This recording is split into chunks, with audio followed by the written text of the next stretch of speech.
But yeah, I'm more than just. Okay. Now you're live. Okay. Hello, everybody. It is 6:17.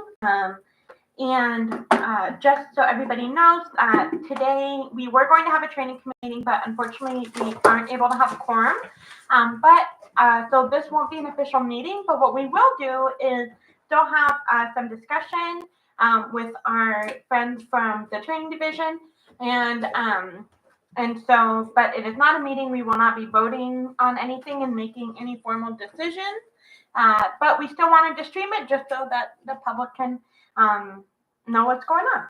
So we don't need to do roll call or anything because it's not a meeting. So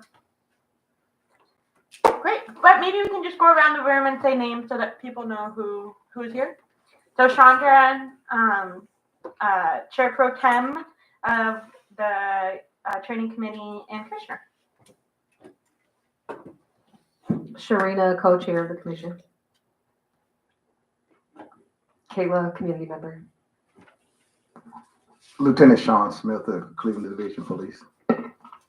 Hello, my name is Adriana Rodriguez, and I'm a commissioner.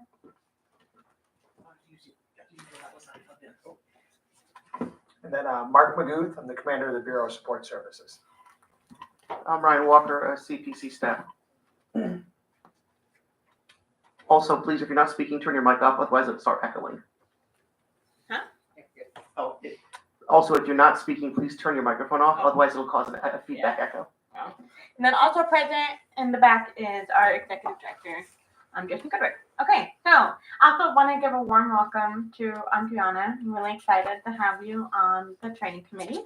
That is not meeting right now. So anyway, okay. So I think the biggest thing we won't stay the full 2 hours. The biggest thing that I wanted us to go through was talking about the training approval process. And so Commander Maguth and I have had some conversations. There was some back and forth. It's a little confusion from the DOJ, like the Pat interpreting something the DOJ said, and then why. But anyway, so the question was, does the training committee approve trainings on behalf of the commission, or does the full commission need to vote? It seems like what needs to happen is the full commission does need to vote.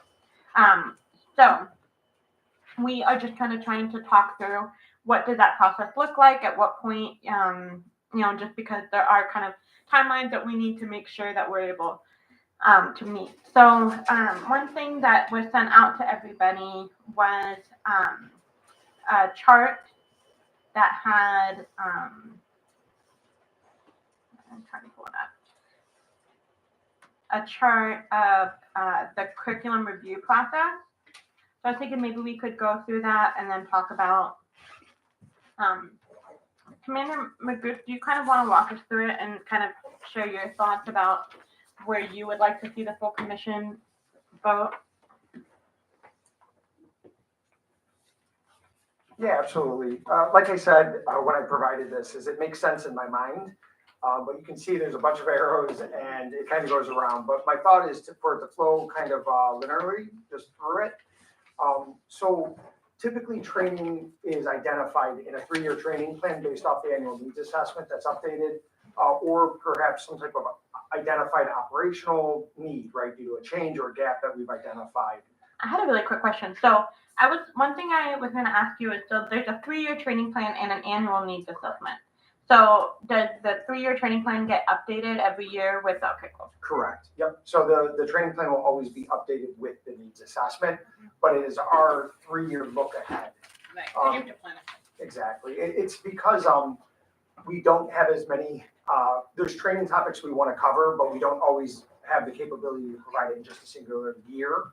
So it allows us to at least forecast some years ahead. To try to get to it, right? Yeah. And it's subject to change. There's changing requirements from the state of Ohio. So we try to take that into account if we know about them, but there are times where it just happens. Yeah. So taking you through the flow chart, and I don't know if anyone can see that, but at least here in the room, what we do is once we identify what the training need is the idea is previously it was kind of just assigned to someone to work on it. Now, what we're looking to do is form a curriculum group. So if it's maybe an internal policy training or something that maybe doesn't require, experts in the field or something, generally it's something we could handle internally. So we wouldn't need subject matter experts or partners to develop the training. We could just do it internally. It's something small. So that's where it kind of takes you. If they're needed, we're going to go ahead and identify them and incorporate them into the group to assist with it. If not, then we're just going to begin the development of it, right? So that's where we would flow essentially to the curriculum group, conducts the research and collaboration to develop it.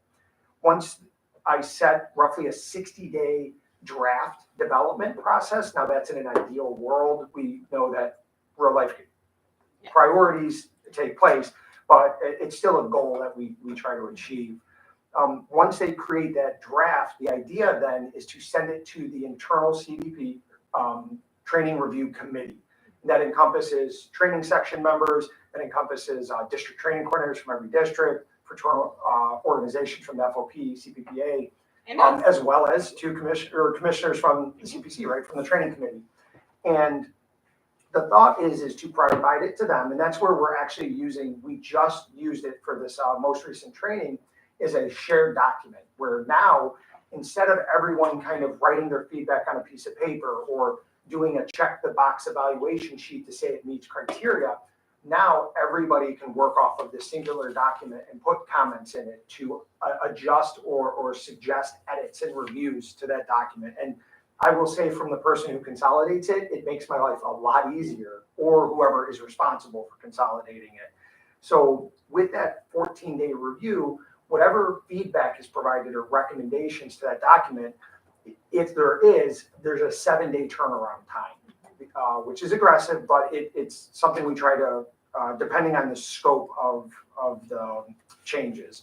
If there is no feedback or the feedback's been incorporated, that is when it would be provided to the CPC Training Committee for its review to introduce to, anyone they choose to. Yeah, absolutely. I have a quick question. Sure. So how soon in this process is the CPC introduced to the?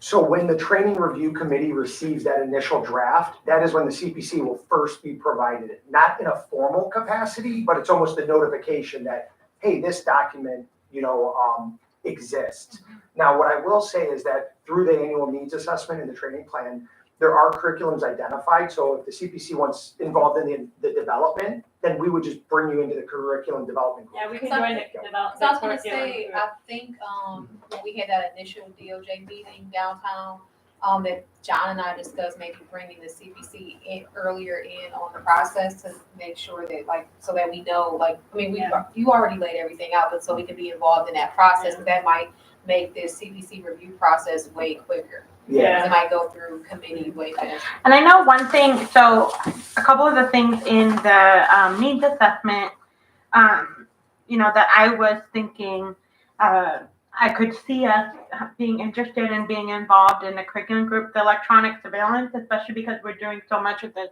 technology, surveillance tech. We have the surveillance tech work group. We've been doing a lot around that. And then also bias-free policing. I think that people are really interested in those. And then, I think another thing too is supervisor training. There's been a lot of recent discussion and interest in retention and, hiring and promotion. So, I think there's areas that, I think that could be something that, but I think especially the electronic surveillance and bias-free policing. So I like that idea of identifying, I don't think we have to be on every curriculum group, but just for the ones that, we feel like there's a lot of interest in. There might be more time for something, Yeah. But we can be flexible on that also. Yeah, and I'll tell you, and Lieutenant Smith, I'm sure would echo me, we are happy to have people help us. This is a task-heavy responsibility we take on, and to share that, research or the information shared, it helps us immensely. It really does. Yeah. And it's nice to get extra sets of eyes on things too. Sure. So, but for the feedback, true official submission piece, it would be following that TRC. But one of the ways to introduce it earlier was when the TRC gets it, is to get it to the commission members to see who wants to be a part of the review process, or if there's any I guess, significant things that is seen. But to be a part of the development, absolutely, that's no issues at all. And that could just be communication that we're starting the development and are you interested in being a part of it? Right? Yeah, I love that. Yeah. So the thought is. Do we want to add something here in that? Do you think that needs to be memorialized in this flow chart?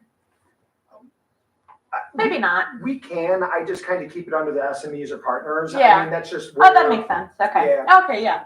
And it's only because there are like trainings that we do develop that is, maybe a policy comes out and it's, hey, develop a quiz for it. Like, we're not gonna do a whole, process for it. And you want this to be applicable to all, I get it. Yeah, it's that sounds general. good. Yeah. It's not, it's the at least set a guideline, because nothing existed before. It was just kind of how we did it. Yeah. So we're, at least this is giving us a visual representation, right? Because really what I was interested in, what is the time frame to do? And you can see we're already kind of adding some days on with just this process. But the thought is a 30-day window for the training, CPC training review, training committee to review it. Again, it kind of follows that feedback, no feedback route. So if there's feedback to provide, it goes back to that curriculum group, 7-day revisal. It's always easy to revise and edit than to review that, or create. So if there is no feedback, that would be my thought, another 30-day window to provide it to the full commission for its review and for its approval. And there it changes from feedback and no feedback to approval or denial. Right. And the thought is, if it is denied, the comments and the areas of concern would be provided. It circles back to that curriculum review group. We obviously overlooked something or there's something significant at that point. And they would follow that process again through the CPC training committee, right? 7-day review and then back through. So from some conversations that I've had with Dr. Adams and then also with Commander McGrew was one, interest in how we can get community input. And then the other is how to streamline getting the full commission approval, because as you can see, once we get to the CPC, it's already gone through a lot. And so one thing that I talked about with Dr. Adams was during that 30-day review process, after it comes from the TRC, at that time, it also sent out to the full commission at the same time that the training committee is looking at it. And it says, hey, you have 2 weeks to send us your feedback. And that comes to the training committee. And then when we meet as the training committee and discuss all the feedback, make decisions about changes, then the commission has already had input included. And then hopefully then by the time then, it goes back to the curriculum group and then comes back to the full commission for approval, all the commissioners should have already read it, and have had the opportunity to give feedback. So I think that I was curious to hear thoughts on that.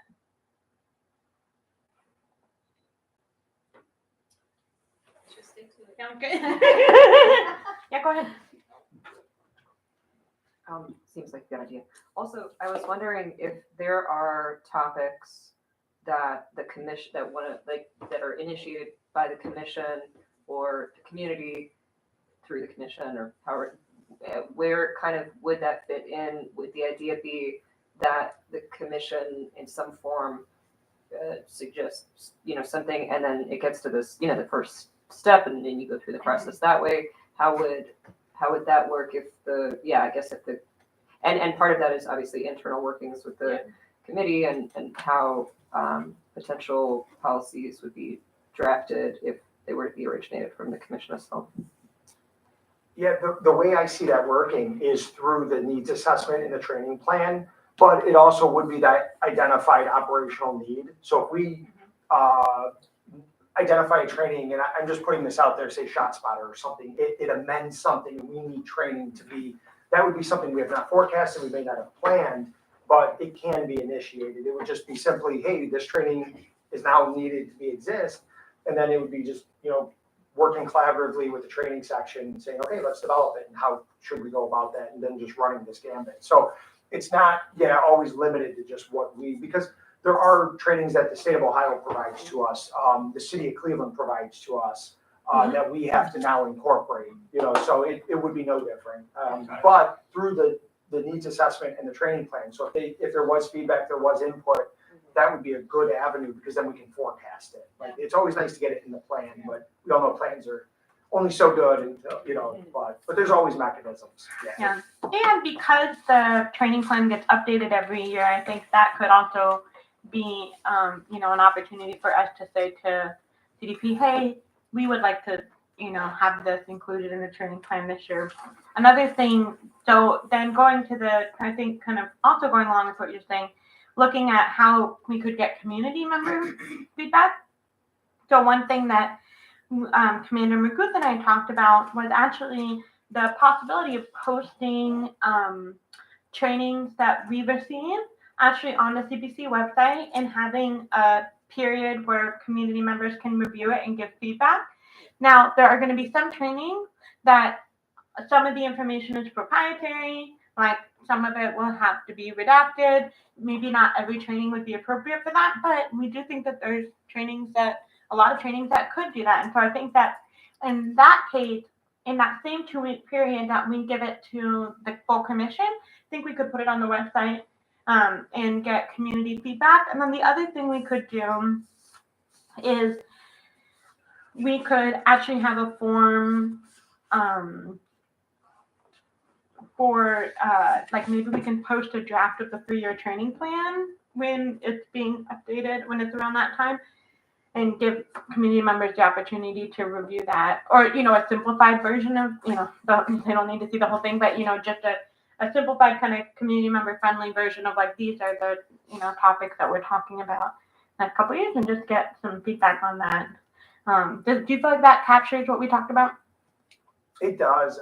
I would also say the annual needs assessment, has an entire area dedicated to community feedback and concerns. Yeah. And what I've used historically when I write that, or when we review that, is published reports from CPC, or anything that maybe is brought to attention that I learned from a community meeting or something along that line.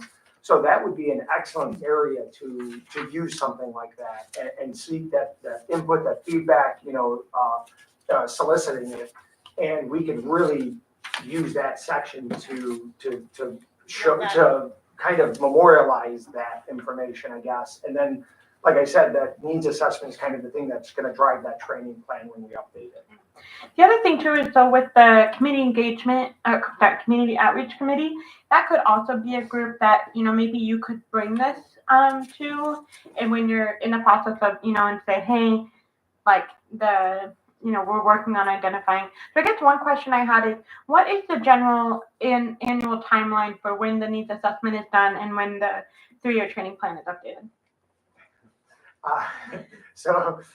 The goal is in July, is when we will start pulling information, and we will start updating the annual needs assessment. The hope is by the end of September, we will have an identified updated training plan to start through the process. At that time, to put through the monitoring team and DOJ review. That way, by roughly November, December, we have an idea of what we're going to be training that next year. Some of the holdups, the hiccups that we have is the state of Ohio doesn't always necessarily provide us what the continuing education requirements are for that next year. It's generally been consistent now. It's about 24 hours, 8 of mandatory topic.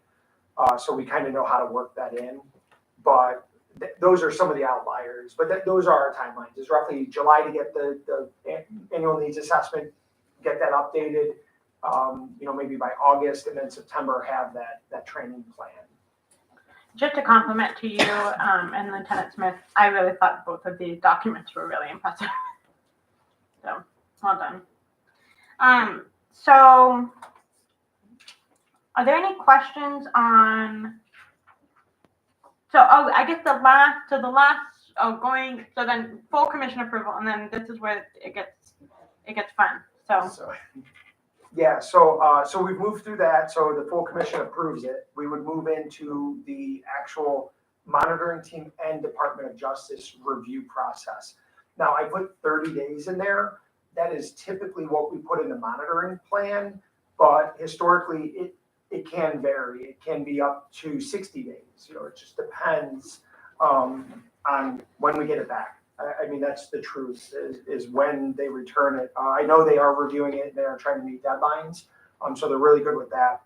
But if it is denied, and that's what I'm going to deem it. Usually it's feedback received.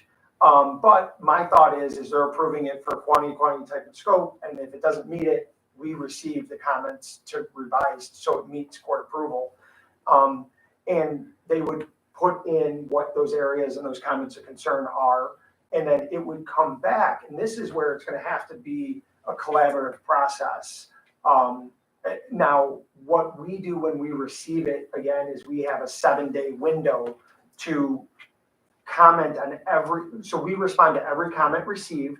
It does not always mean every comment has an adjustment because not every comment needs one. It's hard to explain it, but you've seen some of the comments that have been pushed back and forth. Some of them are suggestions for future. Some of them are considerations during the actual training of it. Some are just grammar, that they've spotted or formatted. But what we do is essentially we respond to every one of those comments. But I put a 14-day because the thought is the division, we don't mind responding and providing responses to those comments and amending what is amended. And then providing it over to the CPC to say, hey, maybe we need to add more here. Maybe we don't want that change, but then we can work collaboratively on that. And that hopefully will expedite the process because some of the comments you may see are a response and just say that's perfectly fine. Some of them you may say, hey, that needs more discussion because even we do that. If we need to discuss something with the monitoring team and DOJ, we have the bi-weekly meeting. And that's where we will say, hey, let's discuss this document, this comment, we're not sure. And then usually just through dialogue, we can clarify what they mean. So I guess that would be kind of, it's the thing we're getting into, right? But then when we edit that document that has been now approved by the full commission, does it require to go back to the full commission? I guess I did not account for that into the timeline, but I guess that would be one of those things that, you have to decide. So one thing we talked about when we were brainstorming how that could work was that, the thing about if the DOJ says that something needs to be changed on a training, it doesn't really, we could deny it, but then it's going to go back to the DOJ and they're probably going to say, nah, so I feel like in some ways it doesn't make sense, to bring it back to the full commission, but I do think there's a point about wanting to make sure we're aware.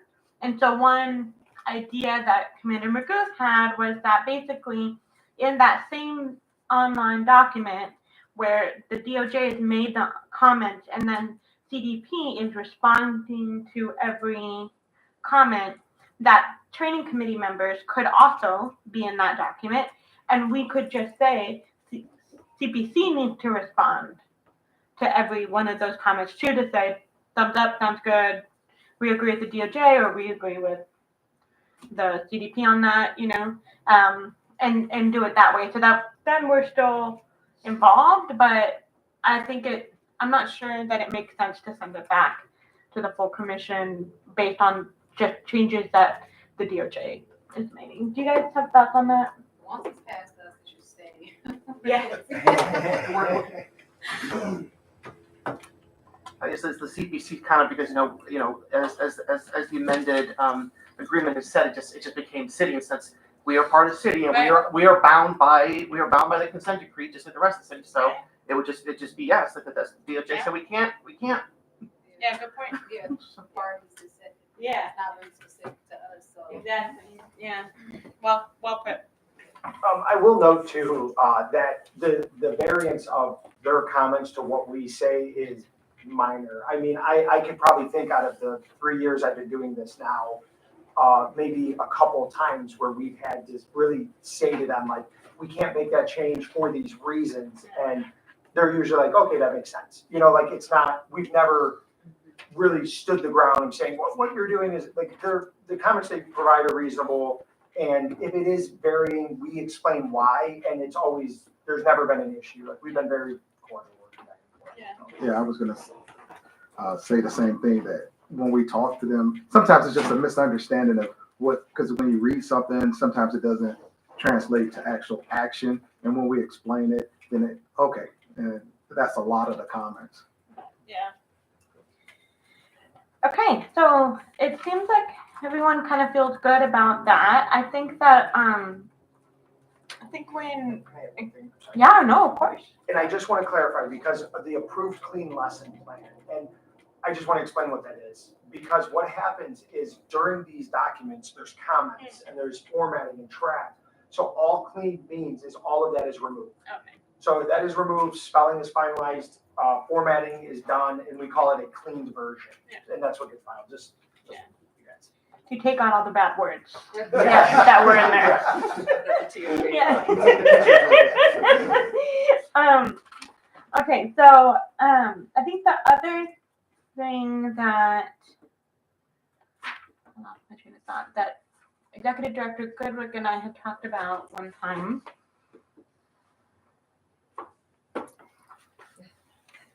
They're coming to you? No, I'm not in there. I mean, I serve as a advisor to the training committee if they have a question. I or- know, I or they just want can't opinion. Like, remember. it doesn't, I'm not at my You own can't read my special mind. stuff. You can't read my mind of what the thing. Yeah. Yeah. Well, I don't want that to be blown out of proportion, because Oh. people have me, believing Oh, that I'm trying to be the king of Cleveland or No, something. gosh, so, no, yeah. no. I guess one question I had is, do we need to write something up to have the full commission approved, similar to how the policy process was written up and then approved by the full commission? I think that's what it is. It goes to committee and then to the full commission. So there's no difference in the way that it's being done with this model. It goes to once it's in our committee and it's in our hands, it goes in that 30-day window. The only thing I would say about that is 30 days has to be estimated for us. I mean, you can't account for how many times commissioners might send it back to committee or whatever. So Right, yeah. the goal should be 30 days, but you can't make a promise to firmly commit to 30 days with us, So that's the only thing I would add to that tree is just saying, that's a minimum time and a goal time, but in no way can we guarantee a 30-day turnaround. I think Commander McGruth and I have talked about hoping to get us to the point where we're able to be working on stuff that's much further out, and then we wouldn't be as worried about. And yeah, I agree with Jason. That's why, I mean, I said from beginning to end, the process takes between 22 to 26 weeks. It just, these dates are just kind of guidelines, like I said.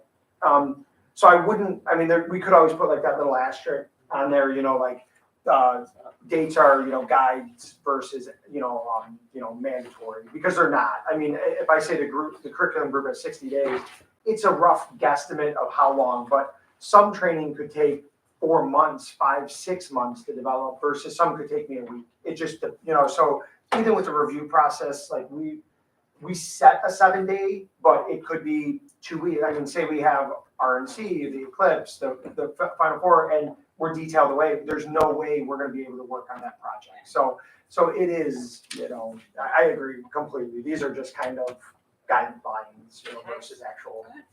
Was your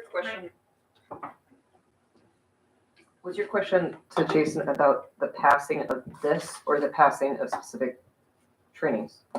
No, I think what Jason was saying, that he doesn't think we need to pass something like this because it goes through the same process that everything goes through. It's actually part of the document that you're scheduled to pass, right? So Right, yeah. Oh, yeah. Although I think the one in here, has it been updated to match this one? It's not. Yeah. No, so the one that needs assessment is not. This is pretty much after we kind of sat down and talked, like, this is what was coming. The best way to do it We is can to just just do put it on addendum. well, you can put it on the agenda Oh, yeah. for Wednesday, and it's fine. Yeah. And then I can just make up on the amendment to replace that table with this. Yeah, and then it becomes the official agreement for the commission, and Yeah. that's kind of. Yeah, cool. So, Yeah, so I think, Sorry. go ahead. Does this need to be voted, just clarifying, I think what you just said, but does it need to be actually voted on by the training committee before it goes to? No, Because we don't have a quorum, we're just gonna advance it Right. to the full committee Okay, is so an it's just umbrella, so if anything the full committee votes on, Commission, yeah, got it. you're good there. Yeah. Technically, when we get in the process that this describes here. Right. Training would go through the training committee first and then to the full commission, but considering the DOJ has been asking for us to develop a process, we can't wait till next month and till we have a quorum, and so it just needs to be moved forward. Yeah, so big ups to you guys. I love the flow chart. And yeah, so I think the only other thing that might make sense for us to talk a little bit about was, and we kind of already did it, but I just wanted to kind of voice my interest in us being involved in the curriculum group for bias-free policing. And then also, do we have a timeline of like when generally these topics are going to start being worked on? Did I miss that in here? No, so those are just identified potential training Areas, areas. right. So some of them, in the training plan are like scheduled to begin development. So I will say bias free absolutely is scheduled to begin development. So that is one you are welcome to be a part of. Yeah. And then, any other area in there that's kind of identified. But the other topics, so my goal is to almost create trainings that we almost have a reserve pool of available training as well. Yeah. And when we have the time, ability, opening schedules, we're able to say, well, you know what, we have a vehicle pursuit, or we have limited English proficiency, or we have, and we can now put that into that module and conduct the training, because there are times where maybe we estimate a scenario training is going to take 8 hours, but then we're like, well, you know what, actually realistically it's going to be 4. It would be nice to have another topic to supplement. And I'm kind of modeling after another city who is producing additional curriculum on top of what they're actually capable of training.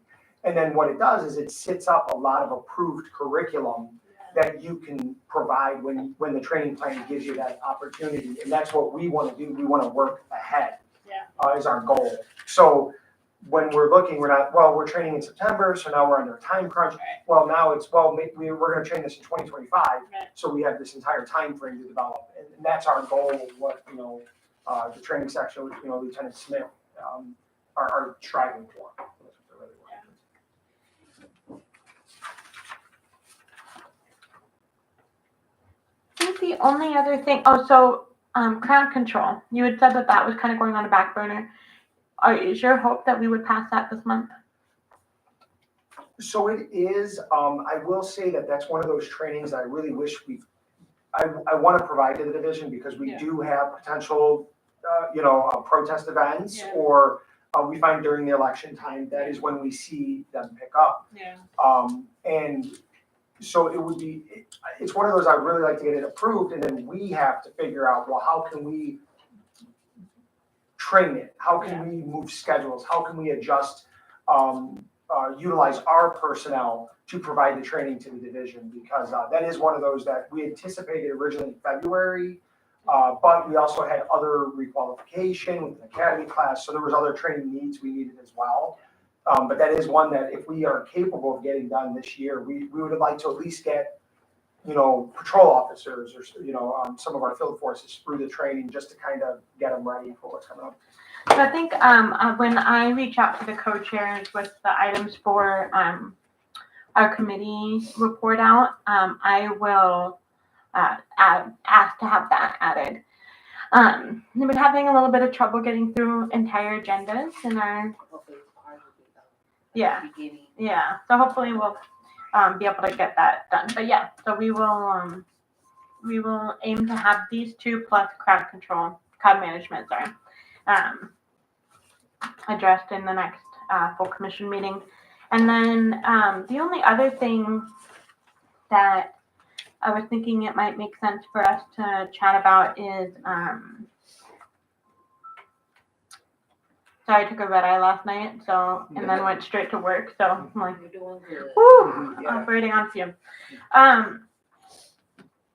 Taking a little breathe. So we were so happy with the reality-based scenario training. We definitely want to do another round of that. I think that maybe we reconvene on that next month.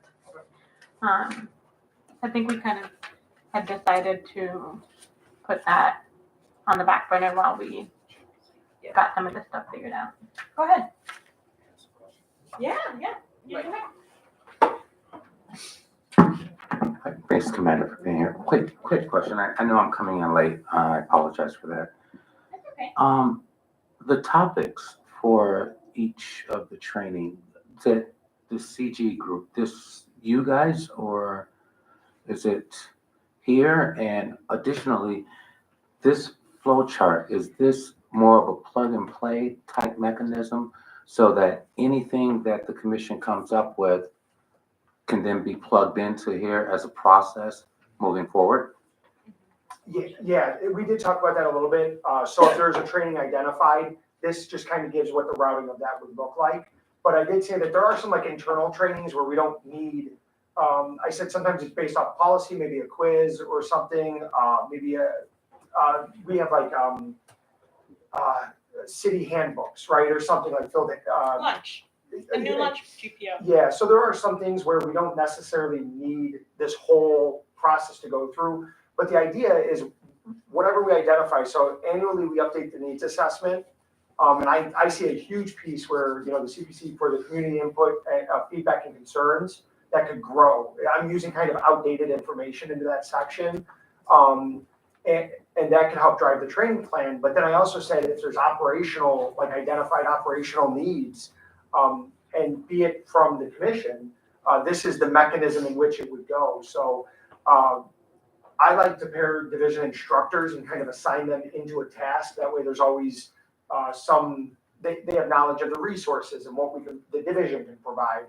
But it's pretty much just the flow chart that we would use for any curriculum, identified divisionally in the training plan through, the CPC, through City Hall, through state mandates. Now, state mandates kind of take the shortcut, right? That's the reality, because the TRC can't change it, so, but yeah, hopefully that answers your question. Can you hear me? No, it's working. So what is the route for the commissioners themselves to get training? Is it plugged into here, or is there another process for that? Yeah, that would be a different process. This is strictly for the Division of Police, I would say. So if we're gonna look to provide training, because I guess it could serve as a template or a resource to help guide, say if commissioners wanted training. Do you mean for us to get training for ourselves? Mm-hmm. Oh. Yeah, it could serve as a guide in any one of those capacities, but I don't know if it would follow this direct route that's on there. And we have an internal training committee, so I feel like that would be more the committee that would handle that. I'm sorry, I have a clarifying question here, I guess, of your question, which is, are you talking about the commissioners receiving the training that the officers receive? No, okay. So just real quick, going back, I know that the state, they have a shortcut format for the training that they require. Are there any shortcut formats for the commissioners, even though they have their own training committee, for which internally they would say, we think we need training on this, that, or the other? Is there a process for you guys to give it? Yeah, so I would say right now it would just be the request to us, but if it's something we had to develop, then we would have to identify is outside needed, but we probably wouldn't send it through the training review committee to the CPC for review to the monitoring team in DOJ. It may take a different approach. This flow chart is mainly for, if we're gonna provide training to division members, then we would follow this. And it's defined, one, because we needed something solidified through the training plan and the needs assessment.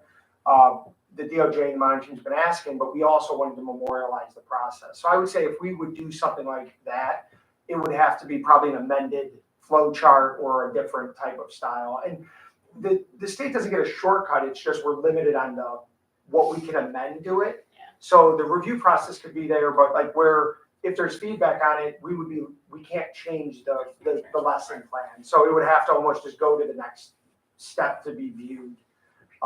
That's the limitation we're set, because the state essentially says so. Like there's not much we can do. One last question. All right, the last question, I promise. This flow chart, I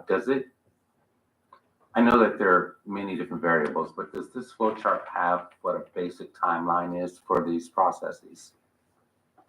It does. So if you look on there, there's like underneath there's amount of days, and it's not an exact, because some things will take more time than others. Especially some curriculum are 2 or 3 pages, some are 25. It just depends.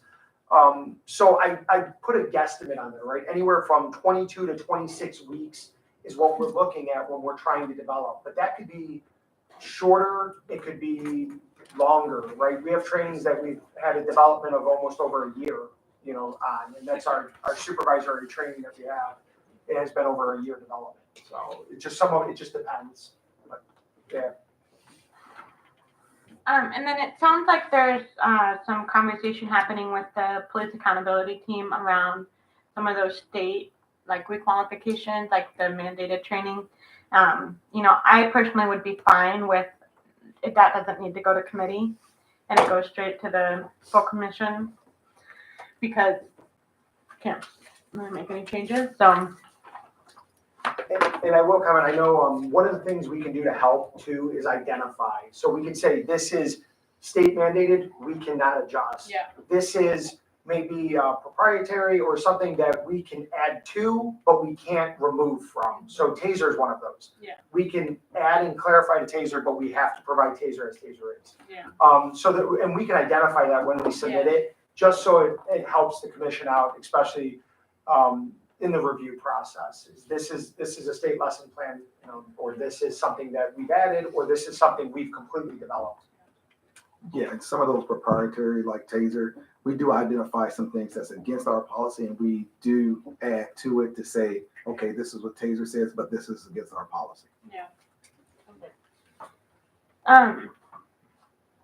My last question is, well, I guess I'll make a statement and then a question. One thing that I've seen that I feel like we can do better as a committee is you've had to chase us down a few times to get some of our feedback on some of the trainings. And so, I appreciate your grace and understanding with us. Yes.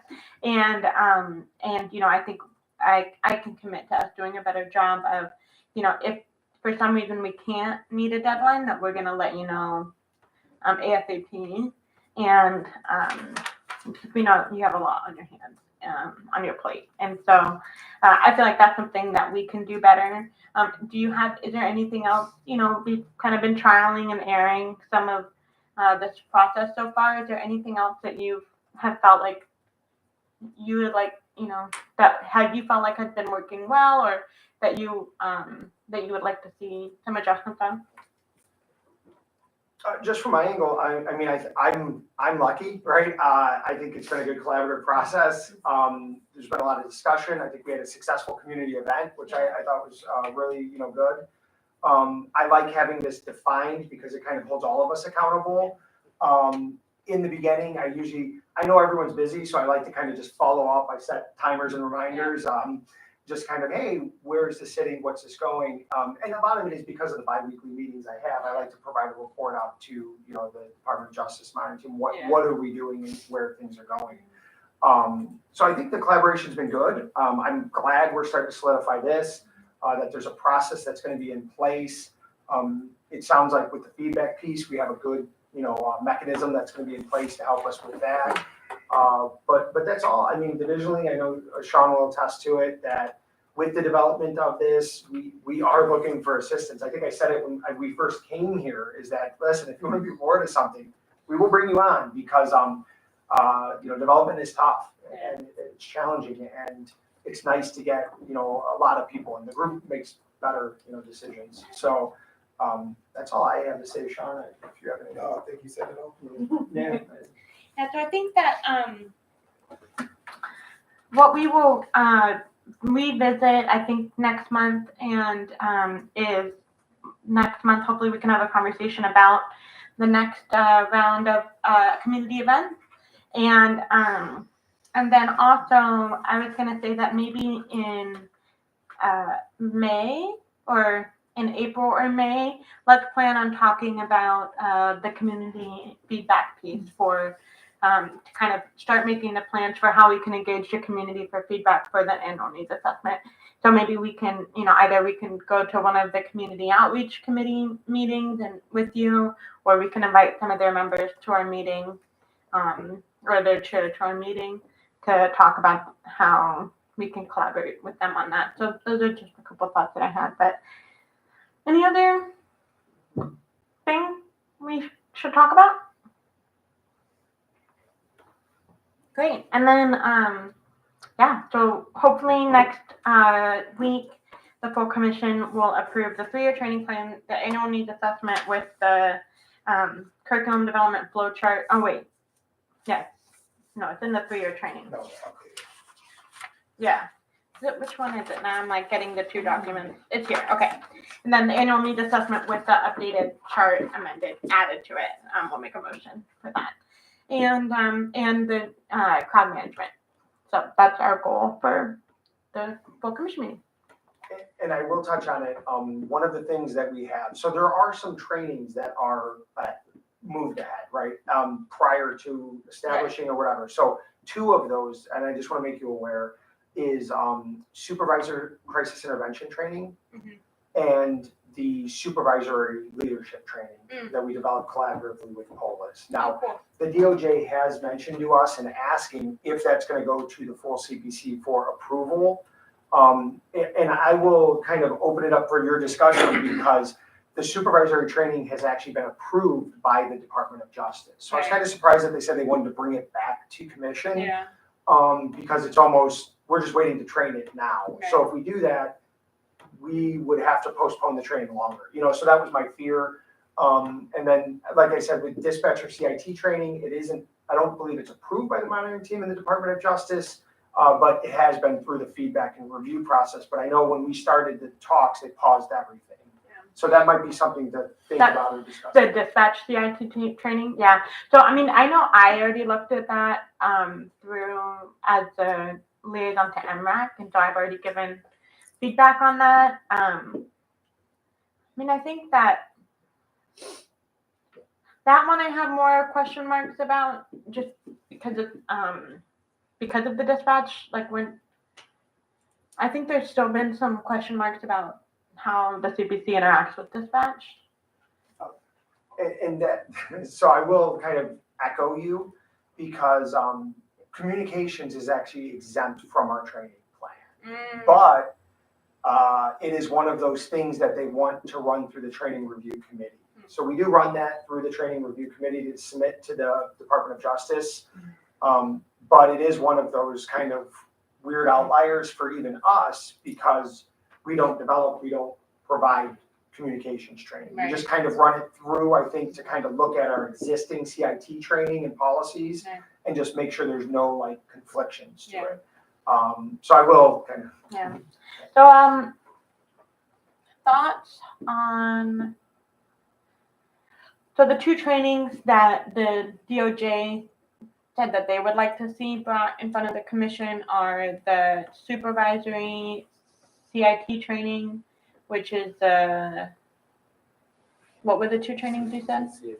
So it was the supervisor CIT training, and then it was the Polis leadership supervisory training. And I don't know if they were saying it had to, they were just questioning, is it going to? Okay. So I think that's what. When were those sent to the DOJ? Wow. I don't have the specific dates. You have like I just mean like a general. I would say supervisory leadership training was probably last year. Okay. And then CIT might have actually been somewhere in that time frame as Yeah. well. So that's the only reason why I bring it up. And it has. Yeah, I appreciate you sharing that. I mean, my feeling is if it was last year when, like, I guess my gut reaction is no, because we haven't developed this process yet. But let me get with the co-chairs on that. And I mean, Adriana, do you have any thoughts? I think it's just clarifying if we have the ability, especially when you said about dispatch. So Yeah. I guess it needs further information. I don't think we can provide an answer. Yeah. Yeah, I'll get with the co-chairs and yeah, because we don't want to hold it up. But also, you know, bye, Lieutenant Smith. Good to see you. Nice to see everybody.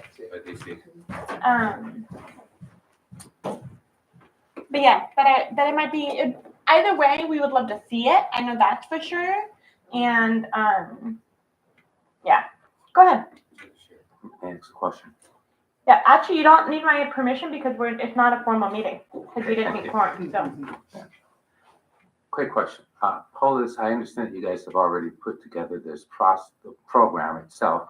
My question is why did you choose Polis, and knowing that Opata actually has a supervisory program training that they're using throughout the entire state, which has been approved by the Ohio Attorney General. Why not use that one? And so just to answer that is, what we wanted was curriculum developed specifically for the city of Cleveland, with our policies, with our practices in mind. The state is very, I'm not criticizing the state in any way, but it's very bland, I guess, tailored for the hundreds of agencies that are in the state of Ohio. And one of the things we took a look at was, and on the recommendation of the Department of Justice and monitoring team as well, was that we should be tailoring training more for the division. And that's why we still provide our own developed training despite state mandates being provided, is because the state will give us a legal class and a legal update and a search and seizure class. What we do in training is we put it into a practical scenario with assessment metrics and feedbacks and stress conditioning. So we tailor it specifically to things we are seeing, we are doing with our policies in mind. And I think, to me, that it is more applicable to Cleveland police officers than a state of Ohio police officer. And I think Polis was able to partner with us to kind of bring some external experience and knowledge, but also the willingness to tailor it specifically to the city of Cleveland. I think that's why it's been kind of lengthy to put that effort into it. But my belief is that's why. Like, I'm not discrediting. I believe it's I wish I could remember the name, but it's like First Time Leadership, or it's something along that lines. That that They sounds. have one for first line, and I think they have another one. Yeah. At level management and staff. And we do utilize those. So I don't want to say we don't. Like, we have a leadership in police organizations through the International Association of Chief of Police. I actually instruct, right? I'm instructing now. So we do utilize those, but I like to take some training modules and tailor them specifically for Cleveland. And I think that's why we chose to go that direction with Polis, was that they provided us that opportunity. And they're actually they're a curriculum developer, so it wasn't strictly for leadership training. It's just kind of where that evolved into. We knew we wanted to use them to develop curriculum. We had these topics in these areas we wanted assistance to develop, and that's kind of just where it grew into. So hopefully that helps. Okay, so you did mention that you're ready, you're there, they're waiting, and you spoke about possibly wondering about a timeline. How much time do you need for them to review to get it back to you in order to get the plan off and running? Is that from the commission? Yes. So the thing with Polis, so if we talk about just the supervisory training, is that is actually went through the Department of Justice already, and it is approved. So like it is ready to just be taught. So my fear is, say we send it back and there's a change or there's an amendment, it now has to go back to the Department of Justice and monitoring team who approved the prior curriculum, but the new curriculum will not be approved. And we have to go through a review process again. And that's my biggest fear, because we have train the trainer coming in April. where we're gonna bring the instructors out to teach us how to teach this class. 1 week, basically. Yeah, so that would be my biggest fear. And to me, because it was sent last year, like it was sent to them a year ago-ish. The training was originally supposed to be conducted, the online portion was supposed to be in Q4 of last year, and then the in-person Q1 of this year. Yeah. But we just had delays, Right. so. So to me, if it had been sent to the DOJ a couple months ago, I would say, yeah, let's bring it in front of us. But because it was so long ago, like I don't want to hold up. But I will consult with the co-chairs and we'll get a final answer to you.